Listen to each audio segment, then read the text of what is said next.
क्या सच में माँ बगलामुखी के दर्शन से सब कुछ बदल जाता है? चलो आज खुद देख लेते हैं। तो भाई, आज हमारा प्लान बनता है माँ बगलामुखी के दर्शन करने का। हम सुबह-सुबह तैयार होकर घर से निकल पड़ते हैं। रास्ते में हम गाड़ी में सीएनजी गैस डलवाने के लिए रुक जाते हैं, क्योंकि हमें लगभग 250 किलोमीटर का सफर तय करना था। सीएनजी डलवाने के बाद हम सीधे निकल पड़ते हैं नलखेड़ा की तरफ, जहां माँ बगलामुखी का प्रसिद्ध मंदिर स्थित है। करीब 3 से 4 घंटे के सफर के बाद हम मंदिर परिसर पहुंच जाते हैं।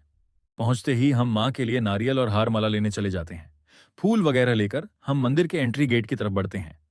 मंदिर में प्रवेश करने के बाद हम सीधे पंडित जी के पास जाते हैं, क्योंकि हमें यहाँ हवन करवाना था। यहाँ हवन की बहुत मान्यता है। ऐसा माना जाता है कि यहाँ हवन करवाने से रोग, दोष, शत्रु और नकारात्मक शक्तियों का नाश हो जाता है।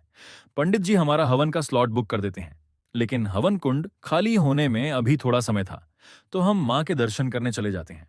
भाई, माँ बगलामुखी के दर्शन करने के बाद जो आनंद मिलता है और जो सकारात्मक ऊर्जा महसूस होती है ना, उसे शब्दों में बयां करना मुश्किल है। दर्शन करने के बाद हम हवन गृह में पहुंचते हैं, जहां हमने लगभग 1 घंटे तक पूरे तन मन से हवन किया। यहाँ का वीडियो तो नहीं बनाया, लेकिन कुछ फोटो हैं जो मैं आपको दिखा देता हूँ। हवन के बाद हम पंडित जी से रक्षा सूत्र बंधवाते हैं। मेरा मन नहीं मान रहा था, इसलिए मैं एक बार फिर माँ के दर्शन करने चला जाता हूँ। कुछ देर बाद हम मंदिर के पीछे वाली नदी पर जाते हैं, जहां हमें कुछ सामान का विसर्जन करना था। विसर्जन करके हम वापस घर की ओर निकल पड़ते हैं। रास्ते में गाड़ी की सीएनजी फिर से खत्म हो जाती है। सीएनजी डलवाने के बाद हम 60 ट्री होटल पर खाना खाने रुकते हैं। हमने सोचा नहीं था कि होटल इतना बढ़िया होगा।